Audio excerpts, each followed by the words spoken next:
জয়পুর মানে জিলাপি, এটা স্পেশাল জিলাপি, দাম বাড়িয়ে দিয়েছেন কেজি প্রতি 100 টাকা 19 তারিখের পর থেকে। তো আমাদের ধারণা ছিল, অনেকের কমপ্লেন যে দাম কেন বাড়িয়ে দিল। দাম বাড়িয়ে দিতে পারে, কারণ যে সকল উপাদান দিয়ে এই জিলাপিগুলো তৈরি হয় সেই সকল উপাদানের দাম যদি বেড়ে যায় স্বাভাবিকভাবে এনাকে একটু বাড়িয়ে দিতে হবে ব্যালেন্স করে। কিন্তু ম্যানেজার সাহেব বলছেন যে কোনো উপাদানের দামই বাড়ে নাই, অথচ ইনারা বাড়িয়ে দিয়েছেন। কারণ ব্যাপক চাহিদা, হিউজ গ্যাদারিং হয় কেনার জন্য, সেল করে শেষ করতে পারেন না, এজন্য দাম বাড়িয়ে দিয়েছেন। কাস্টমারদের ব্যাপক চাহিদা, এই জন্য বাড়িয়ে দিয়েছেন। সরল শিকার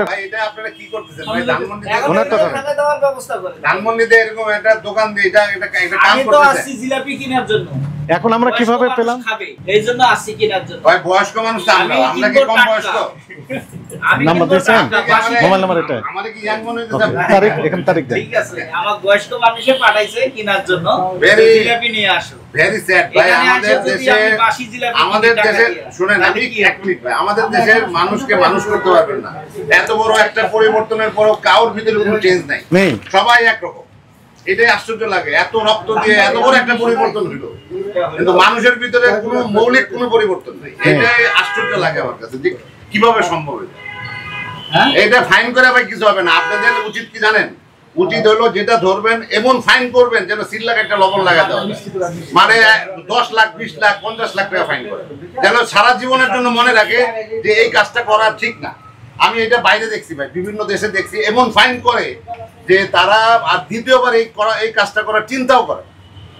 এখন দেখেন বিষয়টি, কারণ আপনি 50,000 টাকা ফাইন করবেন তার জন্য কোনো ব্যাপার না, আরেকদিন এই 2 নম্বরই করে 50,000 টাকা আপনাকে এরকম ফাইন করতে হবে যেন এই টাকাটা তারা উঠাইতে না পারে।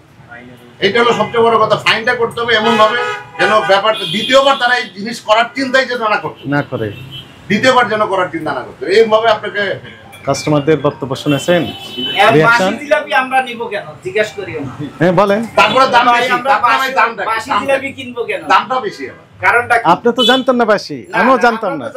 আমরা উদ্ধার করলাম কিভাবে? আমি তো নগদ কিনতে আসছি, আমরা পেলাম কিভাবে যে বাসি? হ্যাঁ, উনি বলছেন যে এই জিলাপি, আমরা বললাম যে জিলাপি তৈরি করে, এগুলো নতুন, তবে আজকে আসছে, সবগুলো প্যাকেট করা হয়েছে এখানে, হতেই পারে, এটাই স্বাভাবিক। আমরা টাচ করি নাই জিলাপি, টাচ করলে তো বোঝা যায়, ফিল অনুভব হয় না। গরম কোথায় কারখানা? উপরতলায়, ওই পিছনে উপরতলায়, ওইখানে আমরা গেলাম, যাওয়ার পর দেখলাম চুলা বন্ধ, চুলা আজকে জ্বলে নাই, চুলাই জ্বলে নাই। তাহলে চুলা জ্বলে না, তাহলে আজকে এখানে তৈরি হয়নি, তো তৈরি হয়নি, তাহলে জিলাপি তো গতকালের বলছেন, আগের দিনের।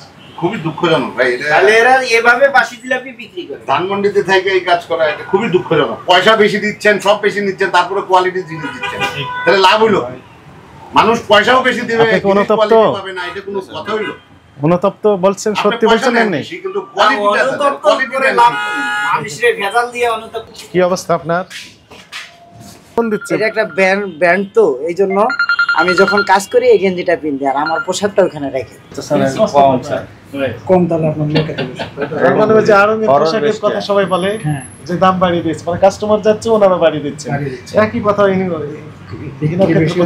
চাহিদা বেশি, দাম বাড়িয়ে দিচ্ছে, অথচ কোনো কস্টিং একটু বাড়েনি। এই তো ঠিক করেছেন, যৌক্তিক হয়েছে বলেন? ঠিক করে নাই, আমরা বলছিলাম যে রমজানের পরে, সাহেব বললো যে তো হ্যাঁ রমজানের পরে, তবুও একটা বিষয় ছিল যে না ঠিক আছে রমজান পাস করে, সবাই আবদার করছিল যে আপনারা রমজানের পরে বাড়াই দেন, যারা ই করছিল। পরে সাহেব বললো যে আমাদের তো লস, আমরা তো 3 বছরের দাম বাড়াইনি, এই তালবে বিক্রি করে দেয়, ওই যে নাইমারা বিক্রি করে।